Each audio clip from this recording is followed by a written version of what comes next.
Hello and welcome to another Doctor's Assistant 1 video, and today I'm doing another behind the scenes so far to The Network Part 2 of 5. Very strange that I've already got this far through the series, or not series but this episode and stuff. We have a little bit of a teaser of a Cyberman coming out of the Cyberman spaceship. And that was a last minute thing. I was just like, what's going to be the cliffhanger for part 1? I cannot think of a cliffhanger. And then it's a Cyberman story. I don't think it's too bad to have the Cyberman there on part 1.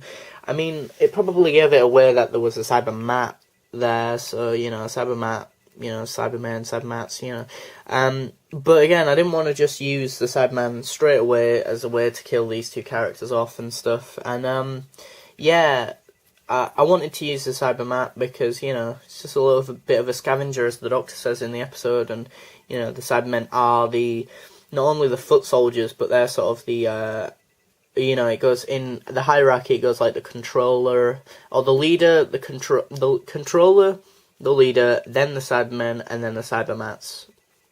So, they are kind of the grunt of the whole hierarchy, but then again, in comparison to these little things, they're still very dangerous, and I wanted to make that more, the reveal of the Cyberman more impactful in that, and I think if you just had the Cyberman kill those two characters, it wouldn't be as impactful as the build-up to revealing the Cyberman and that, which is the 10th planet Cyberman. And I'm very happy with the result of hopefully that cliffhanger. Hopefully that cliffhanger was good. The first one was a bit okay, I guess. It wasn't maybe the best cliffhanger, but fun fact, this is the 11th Doctor, purple 11th Doctor, that is actually mine now. Fun fact, the other one that is my best friend over at Nerd Centrals is still on the DVD shelf all the way over there, which is the one that I used for the first part of The Network, but obviously this is the first time that I've used this one in a figure adventure, which is pretty cool. Also, fun fact, I don't think I've used this guy in a figure adventure before, and I wanted to use him again because I just want to, my aim is to just always try and use different and new figures for my figure adventures, and as I say, I've never used Cybermen before. Whether it's the 10th planet ones or the new series ones is irrelevant. I've just never I've never done a Cyberman story so far in my figure adventures, so this is the first, and hopefully not the last one, but I did do a video a while back on my thoughts on the Cybermen, and I'm not the biggest fan of the Cybermen. I mean, I like their stories, don't get me wrong. Earthshock and Nightmare in Silver, Earthshock and the series 2-parter and the 10th planet and stuff along that lines are all very good Cyberman stories, and I do like them, but I've always been a bigger fan of the Daleks personally. What else? Yeah, it's the setting is actually quite key. That being set in this sort of university is very key, and you'll find out later on why and stuff. Also, I wanted the, obviously, TARDIS to be in the background. I always love seeing the TARDIS in the background, or just generally being there in the story amongst with the characters. It always makes me feel happier personally making these when I know the TARDIS is always there.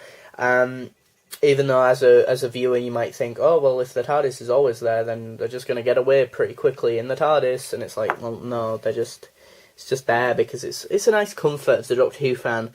It's a nice comfort, and I think it's one of the many reasons why I really like Robot, because although the TARDIS isn't in every scene, and it's not always doing stuff in the scenes that it is in, it's just nice having it in the background. Just sort of feels like part of the a positive element of that episode. It just helps tick that box off of needing certain things in a story.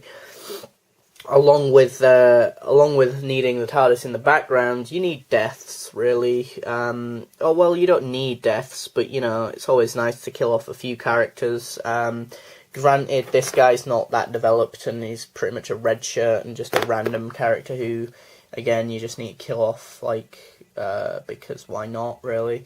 And then, obviously, Professor John Gibson needs to die because, well, he's more developed, and hopefully it was impactful that he died, and, you know, you knew about his wife, or you knew about, you know, the fact that he was a geology teacher, and clearly this guy was like, oh my god, my teacher or my tutor person die because of the sad mat thing. Yeah, so that was pretty cool. Yeah, I think part 3, I have no real idea where the hell the story's gonna go for part 3. I haven't actually thought that far ahead. And I mean, this part 2 has been a lot longer than part 1. Part 1 was literally like, at a push, 5 minutes long. Part 2 is, you know, a little bit, 8 minutes and 4 seconds, I think. You know, and I don't know, I'd say there's more dialogue in this one. I'd say there's definitely more. It feels a lot, not only longer, but just feels, in my opinion, I haven't actually rewatched it back yet, but I feel like there's more dialogue in this one, you know, whilst the first one had very fast, quick, you know, okay, 1 minute we're here, next minute we're in the TARDIS interior, now we've landed the TARDIS exterior, now we've landed this spaceship, you know, that is all very fast little quick things you can do, whereas something like, yes, my degree in the planet of blah blah blah, G2G, da da dee dee dee, and the, yes, doctor, and what about the, PhD in cheese making? Yes, the planet of cheese making. You know, that sort of stuff, you know, is a lot longer, and yeah, it just fills out that time a lot more, you know, whilst obviously all the other stuff doesn't really take as much time, maybe, to shoot or do and stuff. So, yeah. I think hopefully part 2 has been successful. The network even. Part 2 of 5. I just hope the story's good, and I hope people like it, and I hope people enjoy it, and you know, always comment below your feedback, you know, if you like the second part or the first part to this story. Do please give me feedback, and yeah, I hope you continue to watch the part 3, 4 and 5. So thanks for watching, comment, rate and subscribe.